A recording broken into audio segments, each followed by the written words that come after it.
Welcome back to Real Geek Media. Today we are changing lanes and going into a little bit of true crime. We're going to dive into the twisted world of one of America's first serial killers, the infamous H.H. Holmes, known as the Murder Castle Killer. Story has elements of true crime thriller. It's very bizarre. Truths, myths, chilling legacy. I'm Hayden Stoll. He's author Christopher Michael Blake, and we are joined with our special guests, Becca and Ken, the founders of Freehold Ghost Tours and Ghoul Squad. They have stuck around. They're back for more. And we're here for H.H. Holmes tonight. Christopher, what do we got? The pain and punishment for them is coming. It's bad that they're still here. Ready to go. So, Hayden, I have to ask, imagine this. It's the World's Fair, 1893. And you're a single, attractive woman, not in a gimp outfit. You're touring the town. Maybe you have your sister or your girlfriend with you. And this nice, pleasant guy comes up and says, I have a place for you to stay for the night. Would you choose to go with him? I mean, present day Hayden says no. Hayden back in the day, 1861, or what was this? What was the year? 1893. 1893.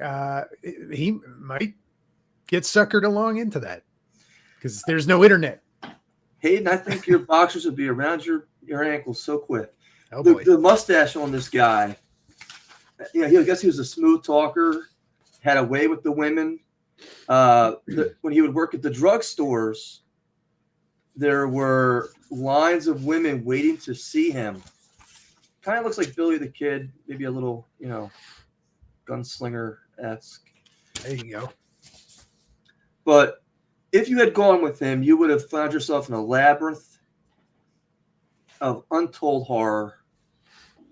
You're talking asphyxiation rooms, lime pits in the basement. But we're going to kind of start back in 1878 when, at 17 years old, H.H. Holmes is then known as Herman Webster Mudgett. And what does he do? He marries somebody at 17. That's what you did back then at 17 years old. Your life was over if you weren't married by 17. And, it's the truth. And unfortunately, he fleeces this new wealthy farmer's daughter in a marriage. And what's he do with the money that he gets from her? He goes and sends himself to medical school. I see Ken over there nodding. So apparently I'm on the right page still. And Ken, tell me what he does next. Generally, wow, where do we start? So he goes to medical school. Does he finish? What's funny is I actually don't remember if he does. He does not. He does not finish. He does not finish. But I know that medical school will have a very great impact on his life. And I don't want to jump ahead of the gun here, but he quickly discovers that medical schools need medical cadavers for experimentation, for studying. And back then, it wasn't really popular to donate your body to science, but it also there was a legal gray area where you could sell a body to science and make a pretty penny off of that. And H.H. Holmes, being the entrepreneur businessman, if we want to call him that, he takes advantage of that. And by doing so, I don't want to jump ahead of you if you want to keep going ahead, but his business plan, it's very dark. Well, to make more money, instead of just selling these bodies to the morgue or to these cadaver schools, he would take out life insurance policies on these already dead people. So after he gets done digging them up, he'd kind of set them on fire or something else and kind of hide their identity. He said, oh, by the way, I had a $20,000 insurance policy out on Hayden over here. And he's dead now, so you got to pay me. Yep. Exactly. So he's doing this, and as he's sending himself through medical school, there's kind of some allegations that, somebody kind of goes missing.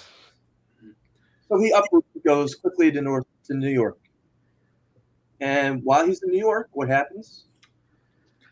Somebody else says, "Oh boy, ends up missing." And what is Holmes' questions? What does he say? Well, that family left and went to California. And before the police can come back and ask any more questions, he's already out, 1 foot out the door. And the investigation's kind of dropped. So this is like a repeat pattern for Holmes at this point, where he's going from one town to another, committing crimes, insurance fraud, got bodies, kind of still hanging on and having affairs and mistresses. Because again, he's a very attractive guy for that time period, well-spoken, had a little panache to him that women find attractive. Unlike me. For that time. Yeah. Well, for that time period, right? I know, you had to throw in. He was attractive for that time It was the period. mustache. Well, look, all serial killers are kind of attractive. I mean, look, we were showing the one guy with the tattoos all over his face he's that getting whole love. thing. Who? I think I remember that. The bald guy. I remember that. I remember people. That was a controversy. But people are sitting there writing him letters saying, "Oh, Judge, please spare him." And so then Messed up. Holmes goes to Philadelphia, and he gets a job at a drugstore. And again, this is all before 1885, and he is now claiming he is a doctor, even though he never finished med school. I'm now Dr. H.H. Holmes. And while at the drugstore, one of the children who we kind of give some medicine to, he kind of passes away. And before the police can even gather up any suspects, Holmes is already out the door. Didn't last long. He's gone. He's already fled Philadelphia. And by 1885, he shows up in another drugstore, this time in Chicago, Illinois. And this is kind of where we get the setting for Devil in the White City, the popular Larson book, Eric Larson book, with the backdrop of the World Fair and the H.H. Holmes stuff. I actually thought that the World Fair stuff was a little better written than the H.H. Holmes stuff, but that's just my opinion. So he becomes a pharmacist at this drugstore in Englewood. And while he's there, the husband of this woman passes away who owns the drugstore. So he says, well, I can kind of help you out. I'll run the drugstore for you.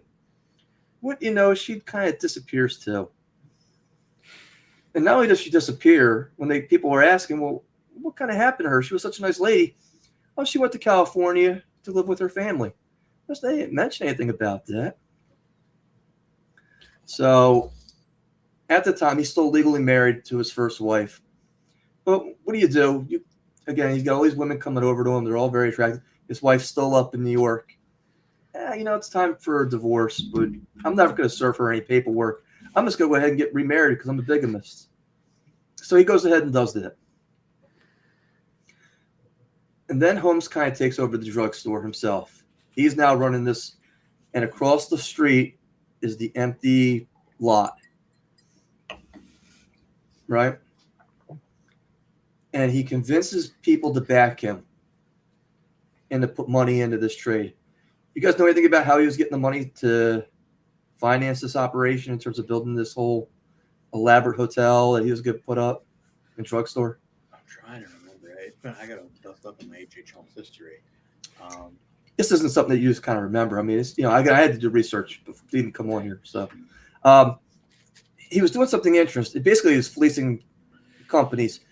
He would take loans out on the property to fund his lifestyle. And then while the loan was still being approved, he would go out and buy furniture and then take a loan out on the furniture. And when they came to collect the furniture, he would say, oh, it's already all gone, because he would sell it out the back door. So, and then they'd be like, yeah, what furniture? There's no furniture. Just go ahead and repossess it. It's not here.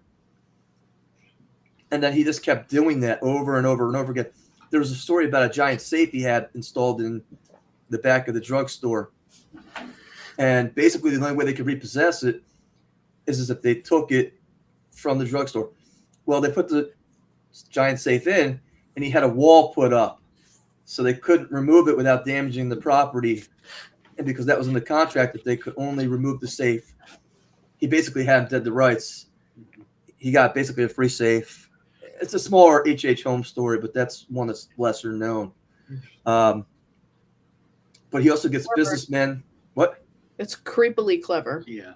Oh, look, I mean, this guy's because when you look at some of the murders he was committing, it was for financial gain, which isn't what typically serial killers nowadays portrayed on, Lifetime or whatever, or in the movies. It's all, because I'm a sick, depraved lunatic. So he has business people kind of invested into this property. I am going to put this giant hotel, especially when they announced the World Fair 3 years before that's coming here. He actually has them go ahead and start work on a third level of this hotel. But he hires not one, not two, but 7 different construction companies, going through and firing them one after the other after they start work so that he could build this labyrinth in this hotel. All right. Now, do you remember some of the rooms in there, Ken, in terms of what they had? I do know there was one room that essentially, I believe it was, a lack of a better term, it was a gas chambers. Carbon monoxide in. Yes. Essentially killed them from there, dropped them down into the basement where they would be incinerated, the bones bleached, and then, as we were saying earlier, life insurance policies and essentially being sold to medical schools. I do know there was that room. I know there was another one as well. I believe I might be thinking of the same one. But I know there was one that essentially the oxygen was cut off from as well. Yes. I didn't know any of this. And unfortunately, most people didn't know. But once they entered those rooms, there was no way out of those rooms. They were locked in. Only he was able to get them out. In the bathroom, he had in his private apartment, which was in the front of the building, there was a trigger panel so that it would turn into a slide. He'd be able to slide the bodies down through the bathroom underneath the toilet, straight to the basement where he had a lime pit. Mm-hmm. And it's an interesting story because he was married to his second wife at the time when he brought his third wife in. And yeah, this guy's a playboy, right? I need to hang out with this guy a little more often. So as he's got this third girl coming in, she's kind of wanting to hang out. She's from Texas. Her name's Wilkes. He's got to keep the second wife away from her. So how do you do that? Because she'd be yelling out from the back, who you talking to? She's very suspicious. There's a lot of women. Because what he's also doing is he's putting ads in the paper advertising for single businessman, wealthy, looking for wife. So women would be coming into the store all the time or looking for jobs as receptionists or whatever else. Some of them would never leave. Mm-hmm. But he was always, hey, I'm this wealthy guy. He was portraying an air that even though he was broke and he didn't have any money, this is who I am. This is the lifestyle I live. And if you kind of want to come with. And of course, this was all under the nose of his second wife. What does he do? He puts some stairs in. And on the third stair, he has a trigger signal that it's kind of like causes like a rattling or something that he could hear throughout the entire building. So if she was coming down the stairs, he knew that was the signal that, hey, I got to get this chick out the door before my wife finds my mistress. Mm-hmm. People also speculated that if somebody was close to getting out and escaping from the murder castle, that was the trigger signal so he'd be able to prevent them from getting out. So it was kind of like the double whammy in terms of everything. He's almost like a super villain with a lair. Yeah. It's like so wild when you talk about the rooms in this murder castle designed to be a trap. Like Ken said, there's no way to get out of them once you're in it, and it's a gas chamber. I mean, this is just like diabolical stuff. Like really crazy. Yeah. Like secret passages, hidden doors, like you're talking about, lime pit. I mean, just think about all of the preparation and just thought that goes into hiding bodies and a mistress. Sorry, I didn't mean to cut you off. I'm still processing. Yeah, it's wild. when you think about it, right? Because this is not like what you or I or regular people would think about. Oh, I'm going to build a hotel, right? No, I'm going to build a hotel, but it's going to have all these chambers and rooms and traps and elaborate things. Like, that's crazy. That's just crazy. Some of the rooms had steel plate walls and floor, so people couldn't break out of when they went in and tried to figure this stuff out. Some of the doors, the walls had hinges on them. Some of the doors didn't go anywhere. So you'd open the door up and you'd be like, it's a wall. So there was nowhere to go. It was a maze. Some of the staircases led up to nowhere. But only Holmes kind of knew where everything was. He also had a lot of peepholes in the building so he can kind of see where things were going. And it's kind of rumored that Holmes, when he got the people downstairs into the basement, before he offed them and started cutting them up because he had very sharp knives, he might start asking them, well, where's your money at? It was speculated that was going on. Like Ken had said before the podcast started, we don't know the exact number of people Holmes actually killed because he never told the truth. Even when they finally caught up with him in in Canada, they could never determine and get the number from him because at first it was like, oh, it was 6, and then it jumped to 133. But because of the number of people who went through the World Fair that year, we'll never know the actual number of people who disappeared. I also can't help but wonder if it was a situation. If you guys have seen, I'm sure you have, American Psycho with Christian Bale, and the ending of that movie has always been debated. Did he actually kill the people or not? And I wonder if in his mind, in Holmes' mind, if because he was obviously psychopath. Did he think he killed more people than he actually did? Because later down the line, they found out there was some people who were still alive, and maybe he wanted to and never got around to. For some reason, he believed he did. The lies that he told, even about his Hotel of Horrors. I mean, we don't know. In reality, we really don't know much about him. We really don't, aside from the evidence we've collected over the years. I mean, his confessions some of them are just flat out fiction. Yes. In case you were not aware, Holmes decides at this point he's got to blow town, and he tries to blow up the hotel himself, but he fails. So he takes off and runs, but the townsfolk are so mortified in Chicago about this building, they end up burning it down themselves because they don't want this to become a tourist attraction.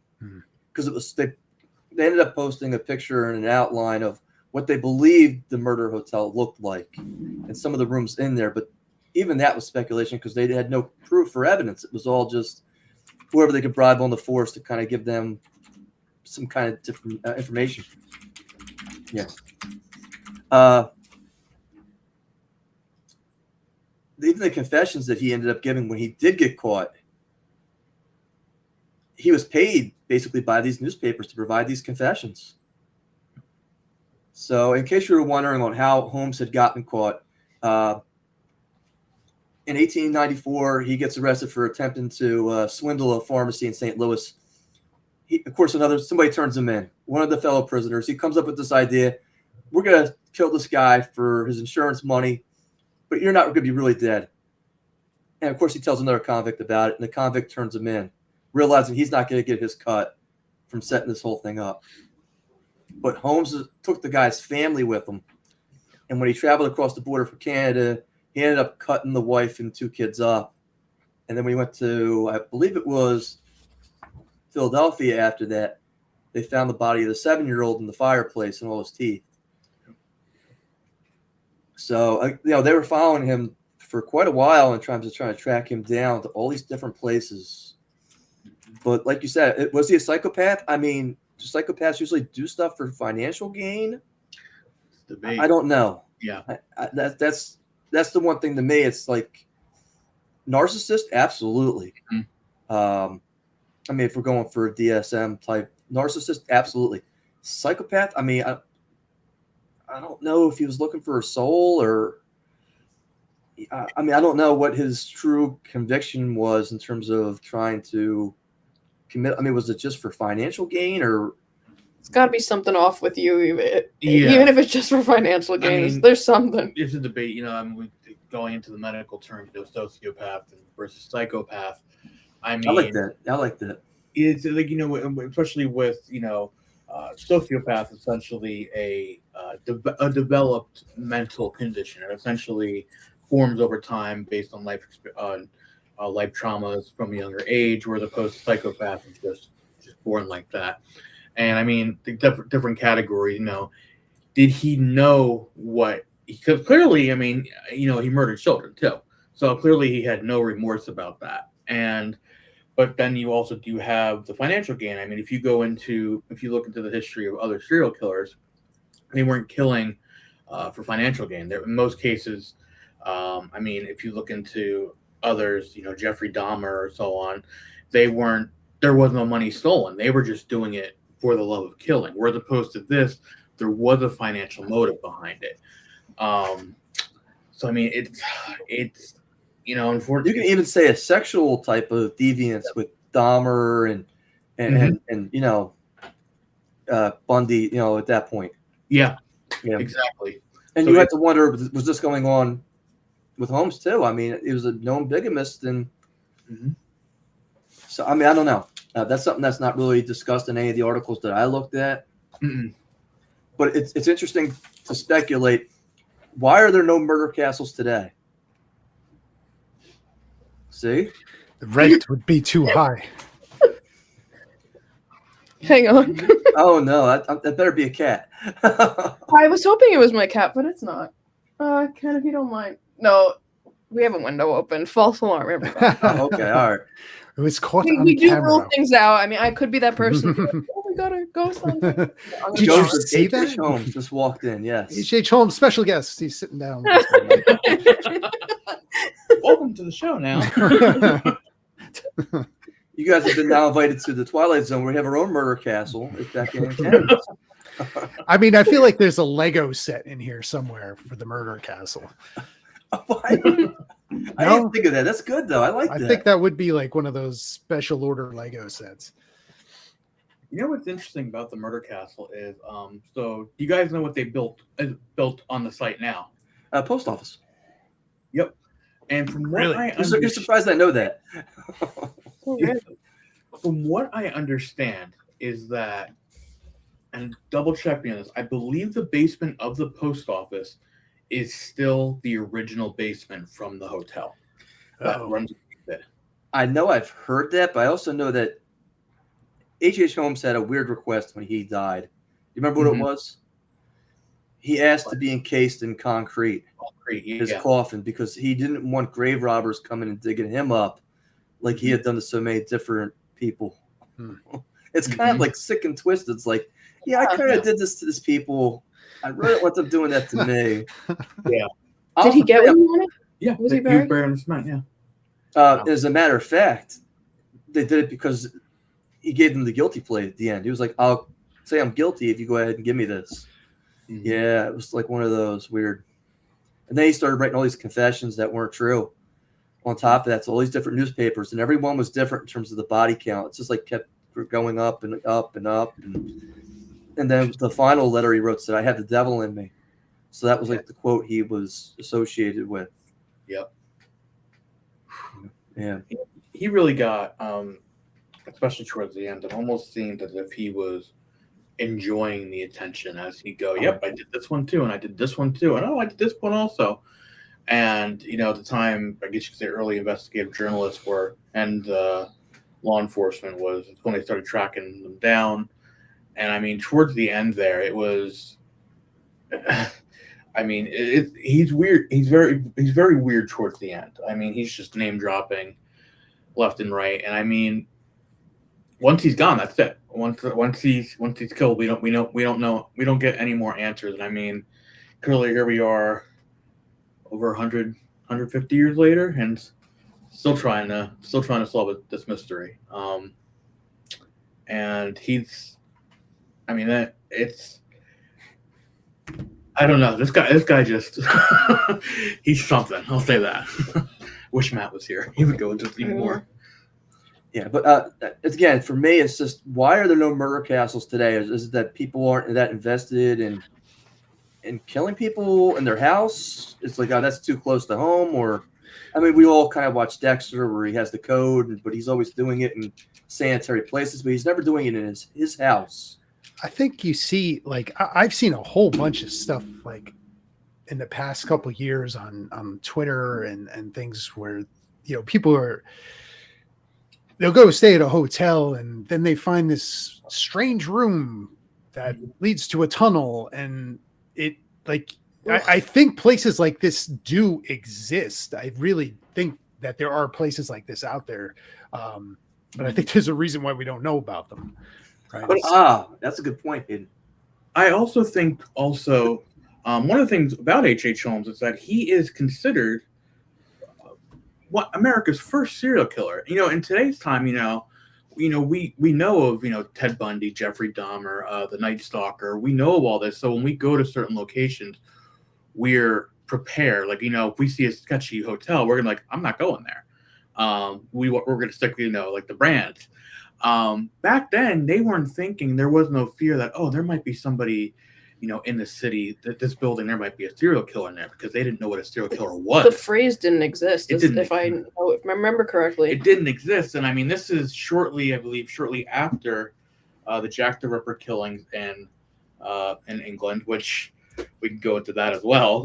The connections between there, but I mean, it's even with that, it's okay. That's happening across the ocean. That's not happening here. Right. We're not worried about that, and he's doing it essentially out in the open where all these people are. They're not going to notice if Mary Jane from Arkansas goes missing. Who is she? They're not it's not. He's going after lower level people who do have money, but he's not going after just to pull a name out. He's not going after the Rockefellers. So this might sound ignorant, but why? Maybe you covered it. I'm sorry if you did, but why were hospitals not questioning where he got bodies? Was it just that common of a thing? Because they could be in trouble for procuring these medical bodies at this time. Mm-hmm. So it was it was looked down upon for them. Gotcha. They were still kind of back in that 16th century frame of mind where, we can't start opening bodies up. They were still, they were a little bit more advanced in bloodletting, but they were still, here, take some arsenic for that cold. It was, Tussin. Also, one of the inventions that H.H. Holmes came up with, he sold a washing machine to this guy for $2,000. He created a washing machine and it had all these pipes and everything, and it looked like it worked. And he stuck his clothes in and it looked like it worked. And he sold the patent to the guy for $2,000. And when they removed the invention, and of course it didn't work, when they removed it, there was the lime pit with the hole going right up into the back of the thing, basically air drying everything. So it was just his way to capitalize further on stuff that he actually didn't do.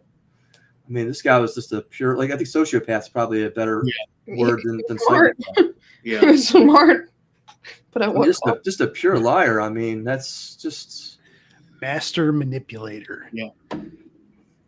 I just and I sit here and I think to myself, what would it take to have no scruples like that, to take advantage and to prey on the weak all the time? And it's like, I don't know how well that kind of, again, this is just a very brief overview of H.H. Holmes. It's not in depth where we're going into specifics, and we're not. Tune in next week and we'll be broadcasting from the post office basement in Chicago. We're going to go ahead there. We'll be there too.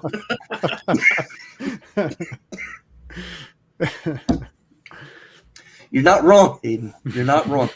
Yeah.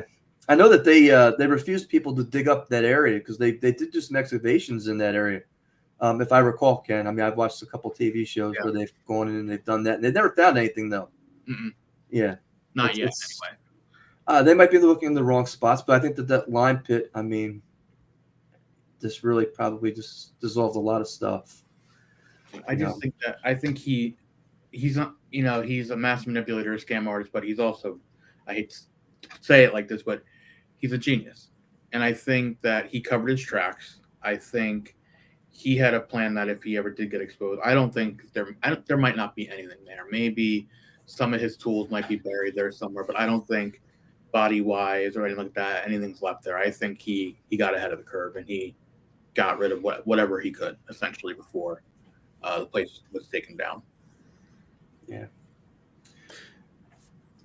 Anything else for tonight, Hayden? I mean, that's really like all I have about this. I did have a question about, like, was there's some I guess people that believe he wasn't really executed, that he did escape? Like, is this like fact or fiction? I have not heard that. So that is a theory. Actually, I don't know if you're aware, they exhumed his body a few years ago. Yes. There was a theory that it was not him in there. They thought that he escaped. His body was exhumed. It was buried under concrete. It was actually interesting. He was buried in a coffin. There was concrete buried above that, and then they put a fake coffin on top of that. So they really dig down to get him. And when they did find him, he was buried in the suit he wanted to be buried in. And he actually was essentially mummified a little bit. They said there was still pieces of his facial hair on him. That's how he was buried so deep down. They did do DNA testing. They did confirm it was him. There was like a 99.9% match with him, essentially, with a relative they had done, and they were able to conclude it was him. And he was then subsequently reburied in the same unmarked grave in Philadelphia. But they were able to confirm, kind of put that theory to bed, that he escaped. He did a Houdini out of there. And they did confirm it was his body. He was killed. If I remember correctly, it was because somebody claimed that they were a relative of his, and it turned out he wasn't. Yeah, exactly. Yeah, I do remember that. Yeah. Well, But I mean, other than that, no, I really, I appreciate you kind of chiming in, Ken. I really do. Yeah. Interesting subject, definitely. Yeah. Definitely interesting. Yeah. So that was H.H. Holmes, master manipulator, a very chilling figure in American history. Again, we talked about the murder castle, and I mean, he's got a legacy in pop culture. We talked about the book Devil in White City. I know there was talks for some time between Martin Scorsese and having Leo DiCaprio making a film adaptation of that book, which would be interesting. I don't know if that's still something that is going to come to fruition. I feel like I hear a new Martin Scorsese movie, like idea with The Rock and some Hawaiian gangsters now, and I don't know what he's making next. So, but again, the story is very interesting, and it keeps raising questions about, what we talked about here. Is he crazy? Is he just something else? The evil, and how dark can this story get? But that's pretty much it. Thank you for joining us tonight on Real Geek Media. If you enjoyed this episode, make sure you subscribe, leave a review, share with a friend. Anybody who's interested in this topic or our movie reviews and our interviews. Thank you to Becca and Ken for sticking around with us tonight. Thank you. Thank you, guys. Want to plug your websites again, or? Sure thing. FreeholdGhostTours.com. Becca G_NYC on every social media platform, and Ghoul Squad Paranormal on Instagram. Awesome. Christopher, what do you got coming up? This weekend, it's no longer Trenton punk rock. It is now New Jersey punk rock. Wow. Yeah, I know. It's going to be huge, I think, this weekend. Hopefully it's a good turnout. And then May 5th, Asbury Park. Is that right? Is it May 3rd, Jersey Devil? May 3rd, yeah. Park. Devil Jersey, yep. And that'll be at Penhurst. Yeah, I'll be at Penhurst in May as well. Mm-hmm. Good stuff. Yeah. Nice. Busy. It was the 3rd, right? Is that Saturday? Yeah. Okay. I was like, Yeah. Don't scare me now. I know. Yeah. So that's what I got going on. All right. Well, thank you July everybody for 1st. joining us. Yeah, July 1st, Midnight Macabre. Very nice. Yeah. Cool. Any updates on Crimson Harvest? More rewrites, Hayden. More rewrites. Oh, we love the rewrites, don't we? We just love the rewrites. It's just never-ending rewrites. It's like, oh, I don't. Well, in case you weren't aware, I'm writing the script for an upcoming horror movie called Crimson Harvest. Cool. And it's going to star Felisa Rose and Robert Mukes from House of a Thousand Corpses. And so, yeah, it's just one thing after another with that project, though. It's like it never ends. Awesome. I'm trying to pull the horse out of the mud, but the horse keeps getting in there. It's like, Totally get it. yeah. Well, thank you guys for sticking around with us, and we'll see you in 2 weeks. Christopher and I are going to be talking about Airplane. Yes, I'm very excited. Join us then. Have a good night, everybody.